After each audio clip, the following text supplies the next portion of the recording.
أهلا وسهلا يا رمضان شهر التوبة والغفران مرحبا بك رمضان رمضان شهر الذكر والإحسان أهلا وسهلا يا رمضان شهر الصدقة والإكرام مرحبا بك رمضان رمضان أهلا وسهلا يا رمضان أصوم نهارا وأذكر ربي وأتلو القرآن ليشفي قلبي سأقوم ليلا حتى الفجر أشكر الله أصلي وأدعو الله أن يغفر لي وأدعو أن يتقبل عملي وأدعو ربي أن يدخلني جنة الخلد أنا وأحبابي أهلا وسهلا يا رمضان شهر التوبة والغفران مرحبا بك رمضان رمضان شهر الذكر والإحسان أهلا وسهلا يا رمضان شهر الصدقة والإكرام مرحبا بك رمضان رمضان أهلا وسهلا يا رمضان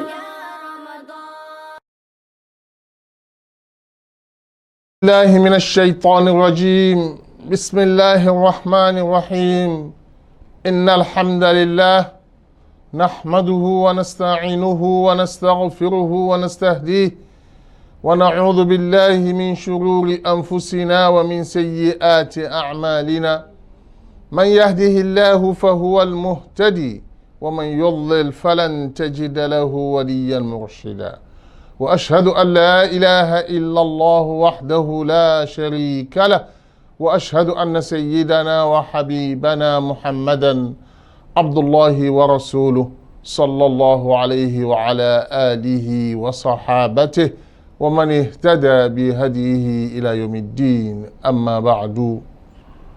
Toute la louange et la gloire à Allah, le clément, le miséricordieux, le tout miséricordieux, le très miséricordieux. Que la paix, le salut et la bénédiction d'Allah soient sur le sceau de tous les prophètes, le prophète de l'islam, le prophète de la miséricorde, le prophète Muhammad sallallahu alayhi wa sallam. Que la paix et la bénédiction d'Allah soient sur lui, sur sa famille, sur ses compagnons et sur tous ceux qui suivent et suivront ses enseignements jusqu'au jour du jugement dernier. Chers téléspectateurs, nous vous adressons à la salutation de l'islam, la salutation universelle, la salutation du paradis en vous disant Assalamu alaikum wa rahmatullahi wa barakatuh.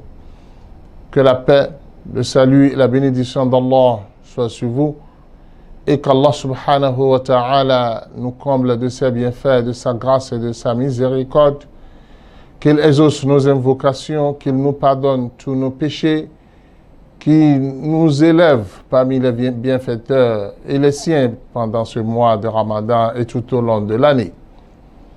Chers fidèles, nous rendons grâce à Allah subhanahu wa ta'ala qui nous a permis de bien commencer le mois de Ramadan et d'évoluer dans ce mois béni jusqu'à cet instant où nous avions déjà passé 2/3 du mois et nous évoluons avec le dernier tiers. Qu'Allah subhanahu wa ta'ala accepte de chacun de nous nos différents efforts, nos différentes adorations tout au long de ce mois. Lorsque les 10 derniers jours, plutôt les 10 dernières nuits du mois de Ramadan commencent, chaque musulman ressent que le mois tire vers sa fin. Mais les 10 dernières nuits sont les meilleures nuits de ce mois. Elles sont les meilleures nuits parce qu'elle est particularisée par une nuit qui est considérée comme la meilleure nuit de l'année. Allah subhanahu wa ta'ala a accordé cette nuit au prophète Muhammad sallallahu alayhi wa sallam, puisque Allah a présenté l'âge des communautés qui ont précédé le prophète Muhammad sallallahu alayhi wa sallam. Allah a présenté ceci au prophète, et le prophète a vu que les communautés qui l'ont précédé vivaient longtemps. Les gens vivaient 1000 ans, les gens vivaient plus de 1000 ans, et le prophète Muhammad sallallahu alayhi wa sallam a vu que l'âge de sa communauté, c'est entre 60 et 110 ans. 60 et 110 ans. Et l'objectif principal de tout le monde, c'est le paradis. Depuis Adam jusqu'à la dernière personne qui vivra sur la terre, nous sommes tous convoyés vers le paradis, le même paradis. Pour-on comparer celui qui fera 70 ans sur la terre en matière de nombre d'adoration, en matière de récompense pouvant lui permettre de rentrer dans le paradis, est-ce qu'on peut la comparer à celui qui va vivre 1000 ans, plus que 1000 ans? Le prophète Muhammad sallallahu alayhi wa sallam s'est exprimé devant Allah en disant: oh Allah, le sort de ma communauté est très faible. Est-ce qu'on peut convoiter les autres communautés? Alors que le souhait du prophète Muhammad sallallahu alayhi wa sallam, c'est de voir sa communauté dépasser le nombre de sa communauté dans le paradis, c'est de voir que cela dépasse largement les autres communautés qui l'ont dévancé. Puisque le prophète Muhammad sallallahu alayhi wa sallam, bil mu'minina ra'oufun rahim. Le prophète est miséricordieux envers sa communauté. Lorsque le prophète Muhammad a exprimé ceci à Allah, Allah a décidé de lui accorder d'accorder à sa communauté une grande faveur, d'où est venu le Laylat al-Qadr. Le Laylat al-Qadr, on l'interprète des fois par la nuit du destin, en se basant sur le verset où Allah subhanahu wa ta'ala dit: Inna anzalnahu fi laylatin mubaraka. Inna kunna munzirin. Fiha yufraku kullu amrin hakim. Nous avions fait descendre le Coran dans une nuit bénie. Alors la nuit est appelée ici bénie, puisque ce qui descend cette nuit n'est rien que la bénédiction.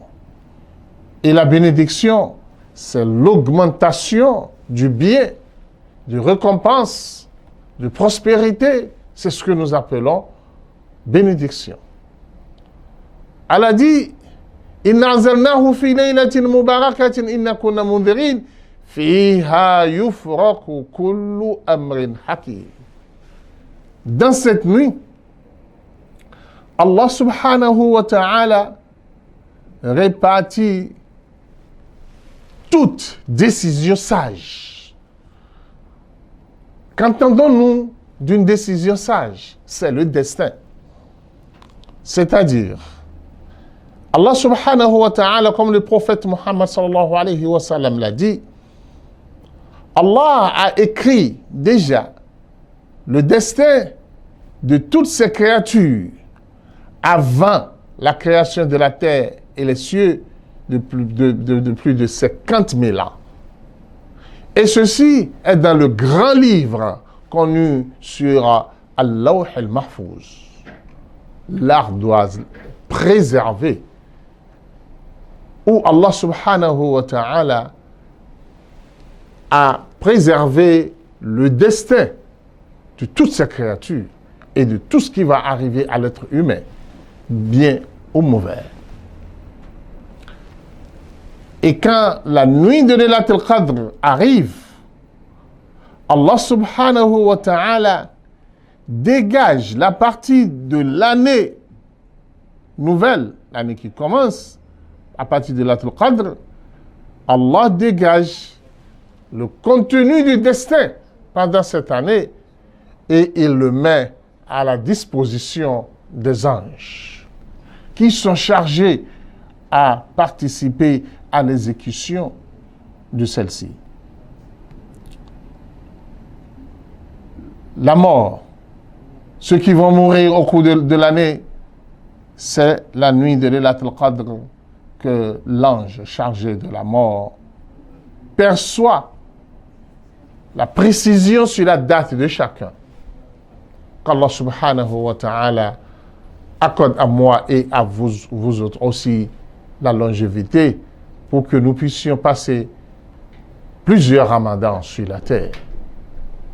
Celui qui va devenir riche au cours de l'année, c'est dans cette nuit qu'on va dévoiler cela aux anges. Celui qui sera aussi malheureux, c'est dans cette nuit qu'on va dévoiler ceci. Ce qui veut dire tous les faits de l'année, tout ce qui sera programmé pour l'année, qui va commencer dès le Laylat al-Qadr, c'est dans cette nuit que cela sera dévoilé et sera réparti entre les anges dans tous les cieux. Et comme le Coran le dit, lorsqu'Allah subhanahu wa ta'ala décide de vouloir adresser un message aux anges, Allah parle. Et tous les anges s'évanouissent. Ils s'évanouissent. Le premier ange à se lever sa tête, c'est Jibril. Hatta idha fuzzi'a. حتى إذا فزع عن قلوبهم قالوا ماذا قال ربكم قال الحق قالوا الحق. Au moment où Allah subhanahu wa ta'ala va les relever, ils vont demander qu'est-ce qu'Allah a dit, et Jibril passera l'information à chacun des anges. Avant l'avènement du prophète Muhammad sallallahu alayhi wa sallam, ceci se passait, ce qui veut dire que le Laylat al-Qadr n'a pas commencé par le temps du prophète, ça existait, mais démuni de cette valeur.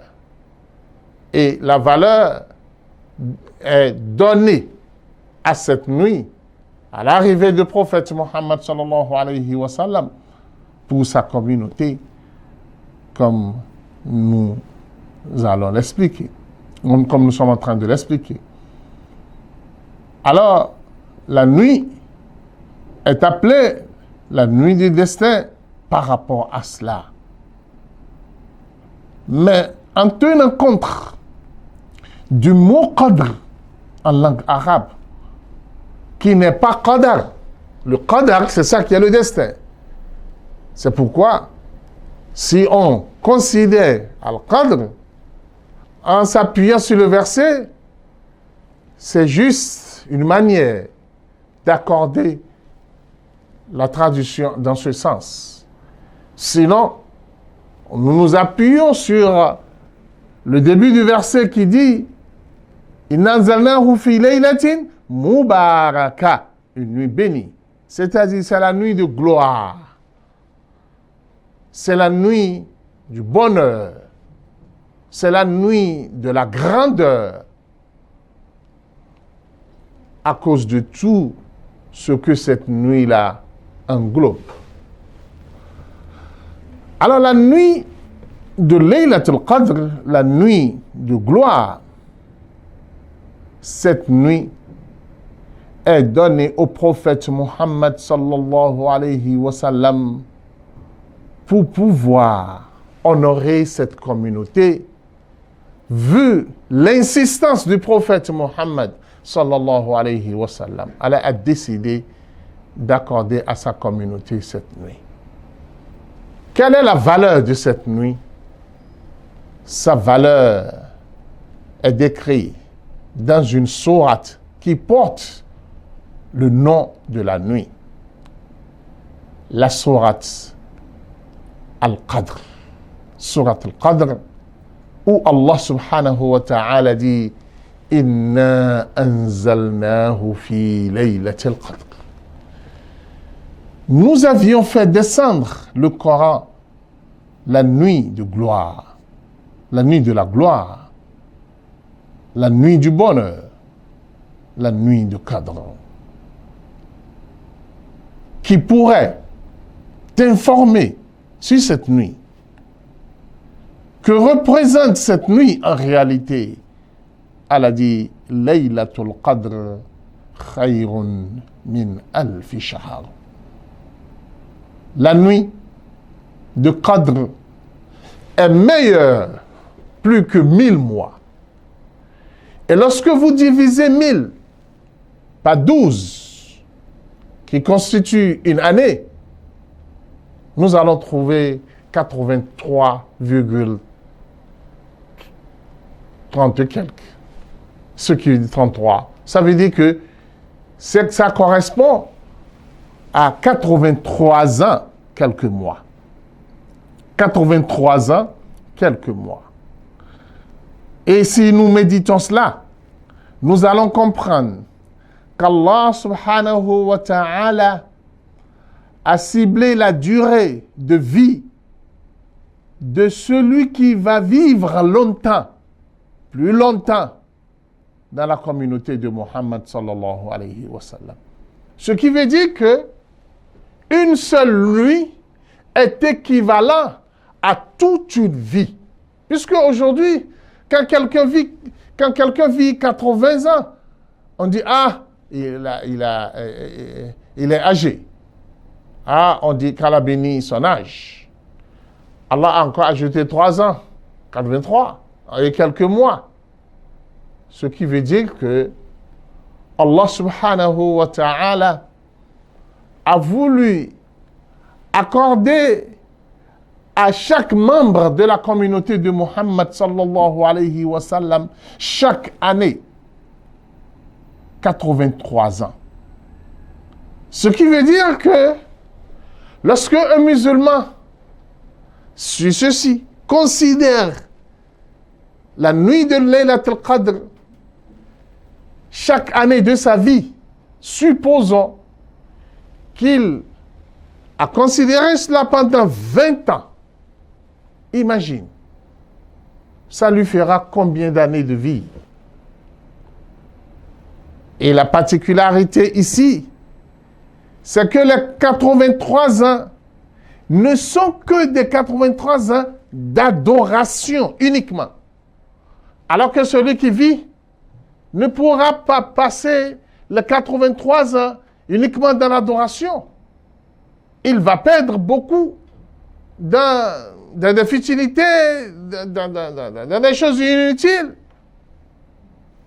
Mais pour la nuit de Laylatul Qadr, les 83 ans sont considérés comme les 83 ans d'adoration.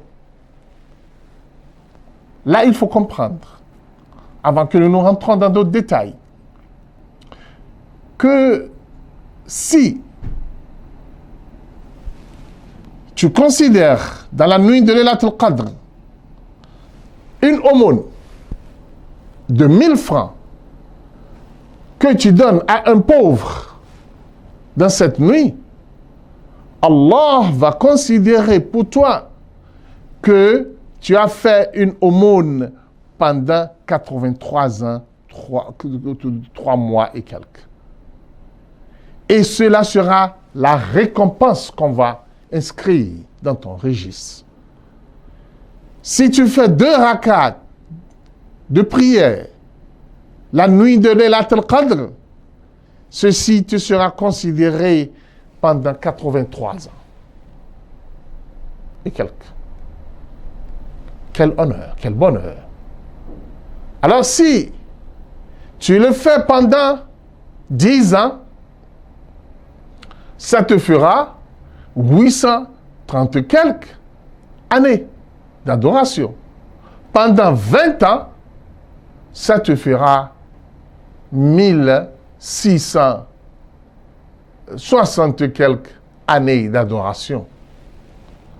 Alors, chers fidèles, vu cette valeur, vu cette grandeur dans la récompense, j'espère que le décor est bien planté pour le musulman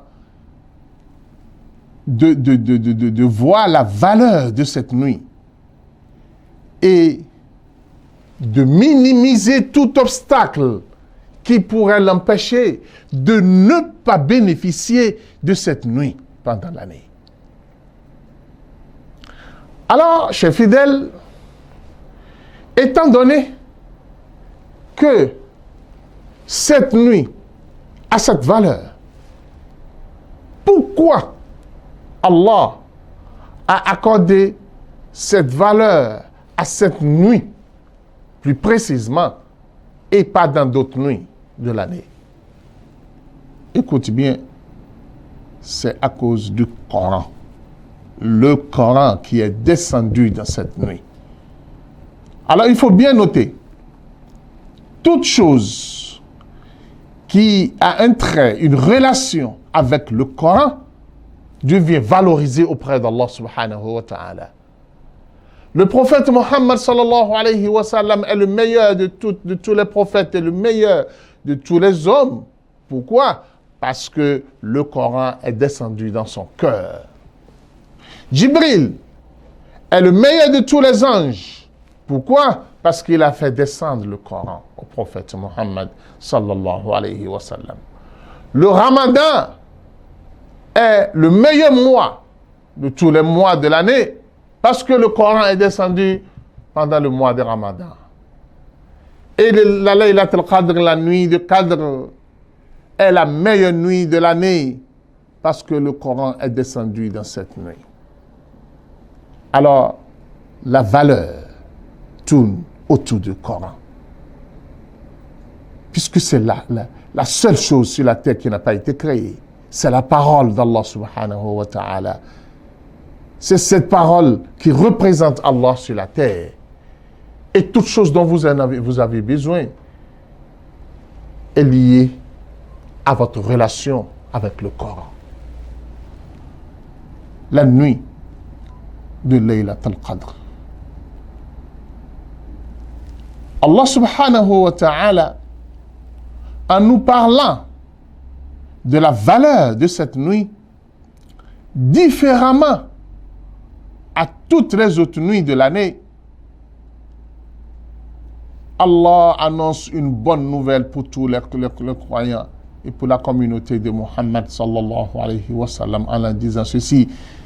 Écoutez bien cette nuit. Tanazzalul malaikatu wa ruhu fiha.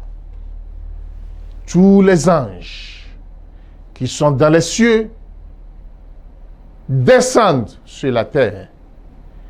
Et il est dit dans le hadith que la terre devient serrée et trop restreinte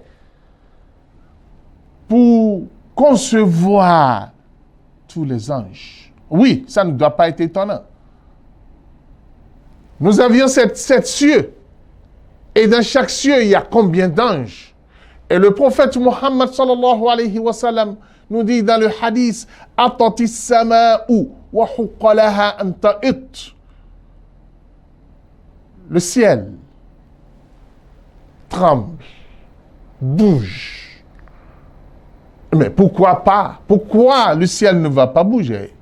Le prophète s'exclame en disant, Ma min mawdi'i qadamin illa wa fihi malakun qa'imun aw sajid. Il n'y a pas un endroit où on peut poser son pied dans le ciel sans qu'il n'y ait pas un ange, soit assis, soit debout, soit prosterné. Et en considérant le hadith, les anges, dans leur généralité, descendent la nuit du Qadr, la nuit de la gloire. Et pour préciser que la descente est imminente. Allah dit وَالْرُوحُ فِيهَا. Jibril, qui est le chef de tous les anges, descend aussi avec eux. Où on dit que dans cette nuit, la terre devient restreinte aux anges. Ce qui veut dire que tout celui qui aura la chance d'être en éveil cette nuit aura le contact des anges et le témoignage des gens anges qu'il est en adoration. Par conséquent, ces invocations et ces adorations cette nuit-là seront bénies, seront acceptées par Allah subhanahu wa ta'ala. Alors cette nuit, avec cette grande valeur, avec cette descente imminente des anges, pourquoi, mon frère, tu ne te programmes pas, tu ne délaisses pas tout ce qui concerne la vie mondaine pendant ces 10 dernières nuits à la recherche de ce bonus. Oui, c'est un bonus qu'Allah accorde à la communauté de Mohammed sallallahu alayhi wa sallam. Nous vous reviendrons après la pause pour d'autres précisions sur cette nuit pour que toi et moi, nous puissions gagner cette nuit et pour que nous puissions être en éveil pendant les 10 dernières nuits pour gagner cette nuit de cadre. Qu'Allah vous bénisse, qu'Allah me bénisse, qu'Allah exauce nos invocations. Assalamu alaikum warahmatullahi wabarakatuh. Ìkànnì tẹ́ ń wò yìí náà ní ìkànnì Sunna TV. Níbi tí àwọn onímọ̀ ti ń tẹ ìmọ́lẹ̀ sórí ẹ̀sìn Islam látọ̀rí Sunna TV. Ìmọ́lẹ̀ nínú Sunna Nabi Muhammad sallallahu alayhi wa sallam. Ní gbogbo ìgbà ní kẹ́ ẹ máa wò wá. Tí ẹ sì máa rí ẹ̀kọ́ ìsìnkọ́ lórí ìkànnì yìí náà ni o. Òun ló múlẹ̀ rẹ̀kẹ̀tẹ̀ yàtọ̀ yìí. Gbogbo mùsùlùmí lọ́kùnrin àti lóbìnrin. Ẹ jẹ́ ká máa wo Sunna TV. Ẹ jẹ́ àwọn ọmọ wa náà máa wo Sunna TV kí wọ́n lè bá ní ìmọ̀ tó péye nípa Sunna. Ìkànnì tó ń tàn mọ́lẹ̀ sínú ẹ̀sìn ni Sunna TV Yorùbá. Ẹ máa wò wá ní gbogbo ìgbà kẹ́sì máa kọ́ ẹ̀kọ́ tó péye nípa Sunna.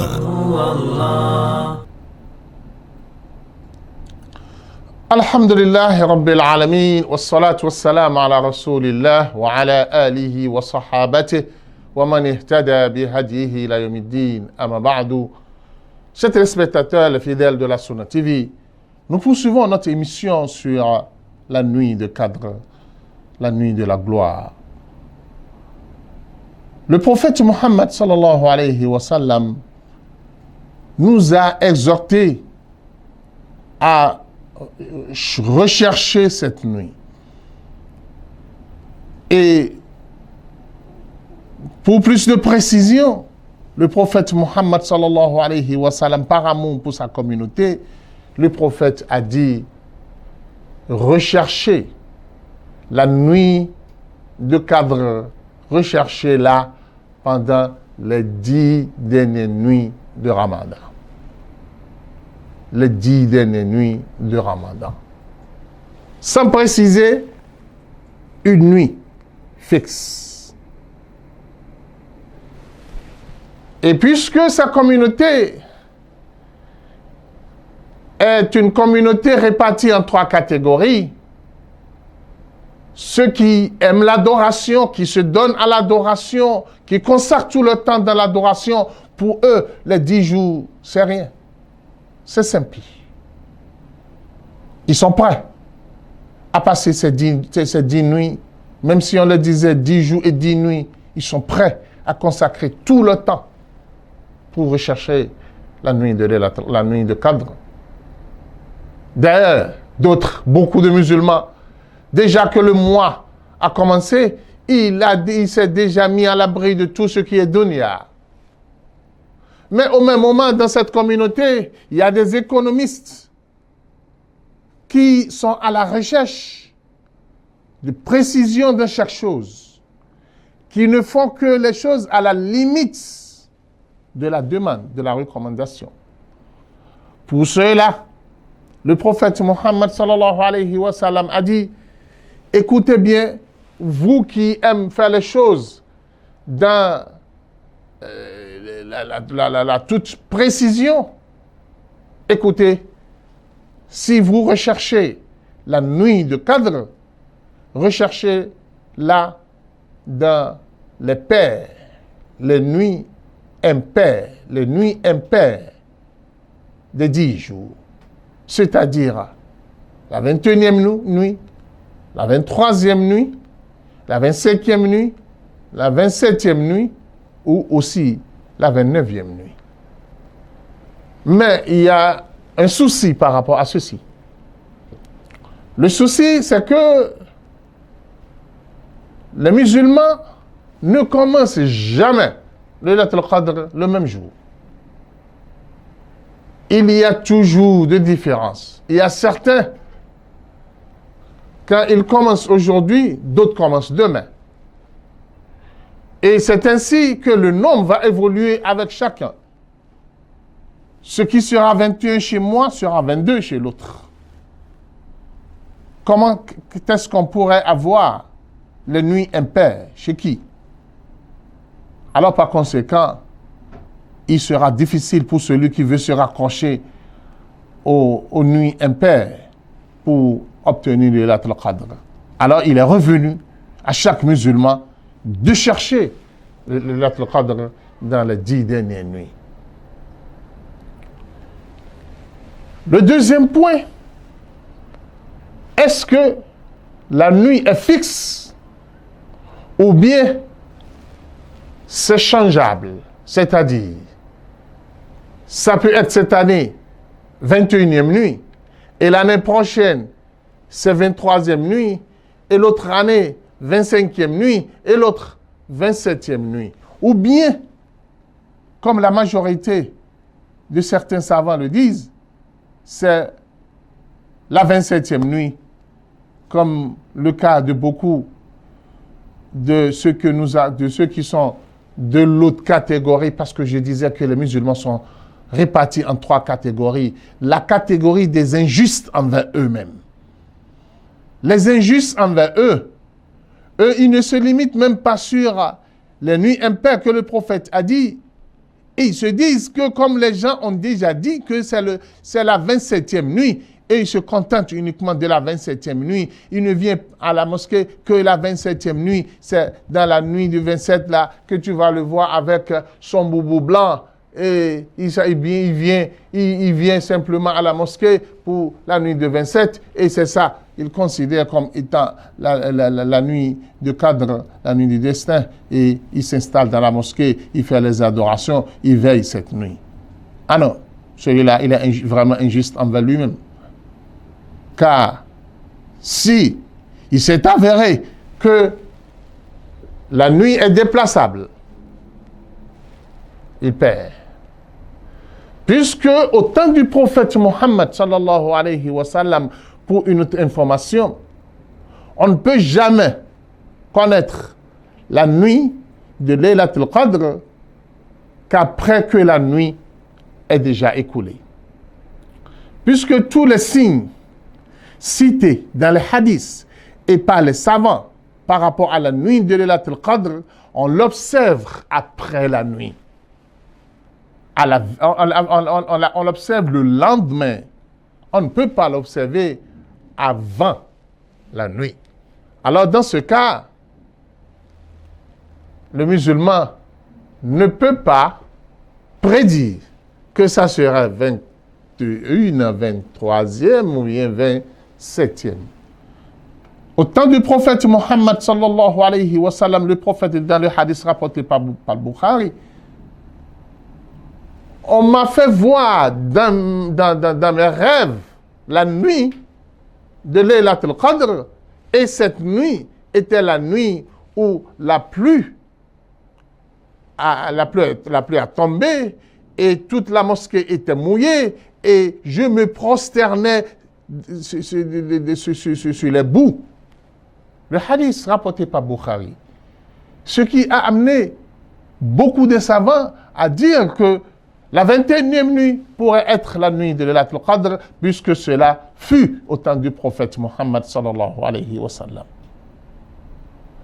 Et dans le hadith de Unais, qui nous dit que, dans le hadith, que la nuit de Laylatul Qadr fut au temps du prophète Muhammad sallallahu alayhi wa sallam, la 23e nuit.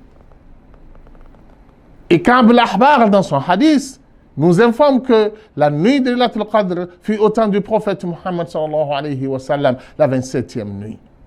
Ce qui veut dire que les hadiths soutiennent que la nuit est changeable. Ça peut être cette fois-ci 21e nuit, ça peut être 23e nuit, ça peut être 27e nuit.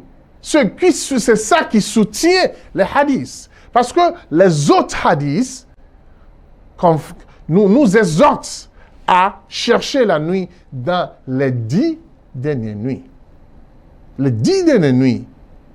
Et ceci pour permettre aux croyants de se donner à l'adoration, d'obtenir beaucoup de récompenses et de bénéficier de chaque nuit. Déjà, c'est dit dans les hadiths qu'Allah subhanahu wa ta'ala libère de l'enfer chaque nuit de Ramadan un grand nombre de croyants. Et lorsque vous vous donnez sincèrement à l'adoration, à la recherche de Laylatul Qadr pendant les 10 dernières nuits, imaginez les récompenses que vous allez obtenir chaque nuit d'adoration pendant ces 10 nuits. Qu'Allah subhanahu wa ta'ala nous facilite cela.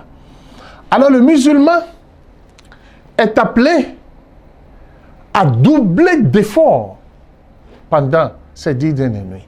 Ce qui fut le cas du prophète Muhammad sallallahu alayhi wa sallam.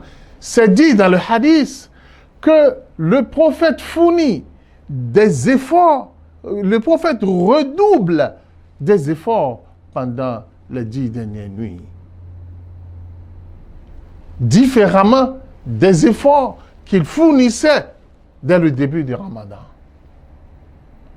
Alors, chers téléspectateurs, il faut te programmer. Si tu l'as déjà commencé, félicitations. Si tu n'as pas encore intégré le groupe des musulmans pendant ces 10 dernières nuits, dans les adorations, dans les prières, dans la mosquée, rejoins-le vite, avant que ça ne soit trop tard. Puisque le prophète Muhammad sallallahu alayhi wa sallam dit « Man qama laylatal qadri imanan wa ihtisaban, ghufira lahu ma taqaddama min dhanbih » Quiconque se lève, ça dit, quiconque se met à prier. Se lever ici veut dire se lever pour prier. C'est-à-dire, tu accomplis les prières surrogatoires. Imanan, dans une foi ferme, dans une croyance ferme en Allah subhanahu wa ta'ala, wahtisaban, et en formulant une bonne intention de vouloir obtenir des récompenses auprès d'Allah subhanahu wa ta'ala. C'est les deux conditions exigées. Pendant cette nuit, le prophète sallallahu alayhi wa sallam dit le minimum que tu puisses obtenir, c'est que tous tes péchés te seront pardonnés. Tous tes péchés te seront pardonnés. Mais quelles sont les œuvres à accomplir pendant cette nuit? C'est d'abord les invocations. Car Aïcha a posé cette question au prophète Muhammad sallallahu alayhi wa sallam, à savoir, ô prophète, s'il m'était donné de me retrouver confirmé dans la nuit du destin, la nuit de Qadr, qu'est-ce que tu me conseilles? Que pourrais-je faire comme invocation? Et le prophète Muhammad sallallahu alayhi wa sallam lui a répondu en disant, dis Allahumma innaka afuwun tuhibbul afwa fa'fu anna. Allahumma innaka afuwun tuhibbul afwa fa'fu anna. Oh Seigneur, tu es le pardonneur, tu aimes le pardon, pardonne-moi. Là, nous pouvons déjà en tirer leçon que la nuit dont on parle est la nuit du pardon. La nuit du pardon. Et c'est confirmé par le hadith. C'est pour cela que nous vous rappelons ce hadith du prophète Muhammad sallallahu alayhi wa sallam, où le prophète dit: Allah m'a révélé la nuit du Qadr. Et j'étais sorti voulant transmettre cela à mes compagnons. Mais quand je suis sorti, telle personne et telle personne étaient en train de se disputer. Et chacun parlait sur l'autre avec toute une colère. Et Allah a dit: voilà la communauté, les gens à qui tu veux transmettre cette bonne nouvelle. Non. Ne les informe plus. Ne les informe plus. Quelle leçon tirons-nous de ce hadith? Une leçon très importante. Quelle est cette leçon? C'est que pendant les nuits de Laylatul Qadr, les nuits dans lesquelles nous recherchons Laylatul Qadr, pas de haine, pas de haine. Le musulman qui porte la haine vis-à-vis de son frère, ou qui déteste son frère, ou qui porte l'animosité vis-à-vis de son frère, ou qui déteste son frère, ne peut pas bénéficier de la grâce et de la prospérité de la nuit de Qadr. Puisque c'est la raison qui a fait que le prophète Muhammad sallallahu alayhi wa sallam n'a pas pu informer la communauté de cette nuit. Et c'est parce que cette chose est blâmable pendant ces nuits et ne peut pas concorder avec la nuit. C'est pour cela que la nuit, c'est la nuit du pardon. Ce n'est pas la nuit de la haine. Ce n'est pas la nuit de la discorde. Ce que le verset confirme, où Allah subhanahu wa ta'ala dit: Salamun hiya hatta matla'il fajr. Salamun hiya hatta matla'il fajr. Cette nuit est une nuit de paix. Cette nuit est une nuit de paix. Comprenez bien la paix dans tous ses sens. La paix dans tous ses sens. Entre frères et sœurs. Entre frères et frères. Entre époux et épouses. La discorde, les disputes, les animosités, enterrez-les avant ces nuits-là. Les bagarres autour de cette vie mondaine. Ne recherche pas le malheur de ton frère. Si tu as de rancœur dans ton cœur, pendant cette nuit, tu ne seras pas béni. Pour être béni, c'est que tu as un cœur saint. Tu aimes le bonheur pour ton frère. N'oubliez jamais ce principe divin, ce principe islamique, universel. La yuminu ahadukum hatta yuhibba li akhihi ma yuhibbu li nafsihi. Personne d'entre vous n'aura pas une foi complète, une foi considérable auprès d'Allah subhanahu wa ta'ala, sauf s'il aime pour son frère ce qu'il aime pour lui-même. Écoutez bien, Sauf s'il aime pour son frère ce qu'il aime pour lui-même. Quand il est en train de faire les invocations pendant la nuit de Qadr, qu'il fasse ses invocations à son frère, à ses amis, à ses proches. S'il est en train de postuler pour un poste, et il sait qu'il y a un frère aussi qui postule pour ça, qui ne pense jamais que si lui, il obtient, lui ne va pas obtenir. Non, il doit penser à lui, il doit prier pour lui. Quand tu pries pour le bonheur de ton frère, ce bonheur-là que tu recherches pour lui commencera par toi-même.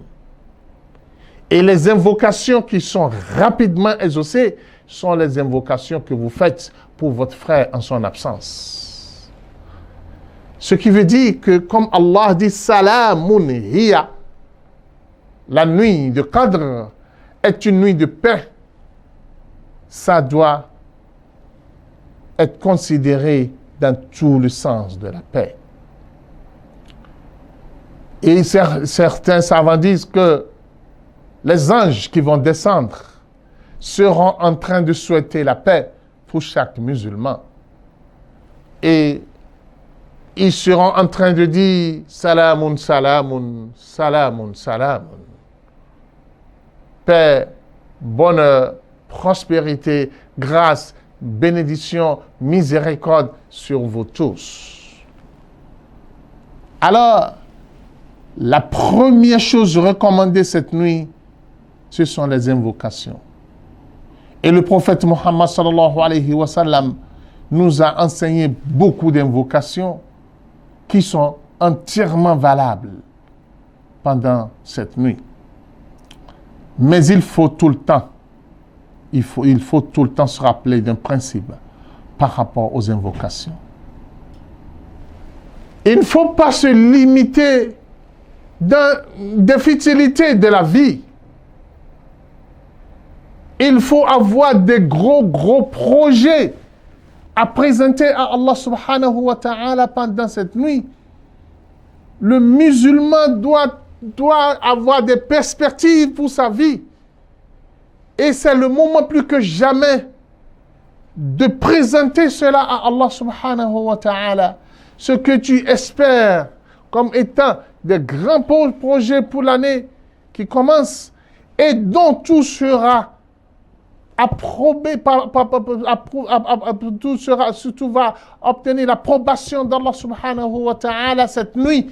Dis-le, rassemblez, rentre dans les détails avec Allah subhanahu wa ta'ala. Et si tu te trouves bloqué dans la particularité de ces invocations, les invocations générales que le prophète sallallahu alayhi wa sallam nous a laissées sont là. Dis-les, répète-les. Rabbana atina fid dunya hasana wa fil akhirati hasana wa qina adhaban nar, qui englobe tous les biens d'ici-bas et dans l'au-delà. Les invocations, les prières, le tahajjud, fais le tarawih, fais encore le tahajjud. Et pendant chaque prière, chaque instant de prière, mets les invocations. Bomba, dis, répète, insiste. Le dhikr. Subhanallah wa bihamdihi, subhanallah al-azim, adada khalqih, wa rida nafsih, wa zinata arshih, wa midada kalimatih. Fais autant que tu peux. L'istighfar, la salat au prophète Muhammad sallallahu alayhi wa sallam, la lecture du Coran, l'aumône, mon frère, l'aumône. Lorsque tu sors 1000 francs d'aumône dans la nuit de Laylatul Qadr, Allah considère que tu as donné 1000 francs pendant 83 ans et plus. Pourquoi pas? Tu as les moyens, donne 10 000. Pourquoi pas? Partage 100 000 aux musulmans, ou bien donne 100 000 à un pauvre. Et ça ne te coûte rien. Pourquoi pas 1 million? Si Allah t'a fait la grâce. 1 million que tu sors pendant 83 ans. Imagine, ça donne combien? Le nombre de jours, le nombre de nuits dans 83 ans.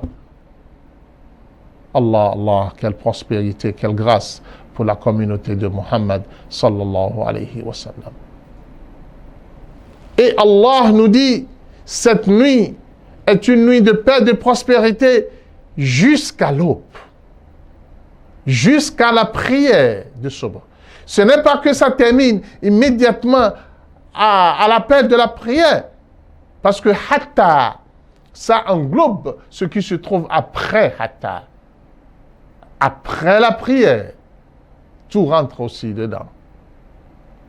Alors le musulman doit considérer cette nuit, doit valoriser cette nuit, doit se mettre à la recherche de cette nuit, ne doit pas se sentir fatigué en disant que la nuit, j'ai de fatigue, je suis un peu fatigué, il y a la faiblesse. Non, mon frère, on te l'a déjà bien dit. Le Ramadan n'est pas le mois de bouffe. Quand tu vas exagérer en mangeant à l'heure de la rupture, tu seras lourd et tu ne pourras pas avoir la vivacité pour pouvoir se lever la nuit. Car le repas, bien que ça donne la substance au corps, mais c'est l'exagération dans le manger qui crée toutes les maladies, qui crée la fatigue, qui rend l'homme lourd, qui l'empêche d'être actif lors de l'adoration. Chers fidèles, chers téléspectateurs, par amour pour vous, et pour que nous puissions tous gagner la bénédiction d'Allah, je vous exhorte à considérer toutes les nuits restantes pour rechercher le Laylatul Qadr et considérer chaque nuit pour vous comme étant la nuit de Qadr, la nuit du destin. Et la récompense sera immense. Projetez pour vous des grands projets pour l'année et raccrochez cela à vos invocations pendant cette nuit. Wallahi, wallahi, wallahi, avec certitude, vous aurez gain de cause. Wallahi, vous aurez gain de cause. Personne n'aura jamais confiance à Allah en lui confiant ses besoins sans qu'Allah subhanahu wa ta'ala ne lui accorde satisfaction. Qu'Allah m'accorde satisfaction, qu'il vous accorde aussi satisfaction, que le Ramadan de cette année soit une prospérité pour nous, une bénédiction pour nous et un moyen pour être élevé auprès d'Allah subhanahu wa ta'ala. Qu'Allah vous bénisse. Subhanakallahumma bihamdik. Nashhadu la ilaha illa anta. Nastaghfiruka wa natubu ilayk.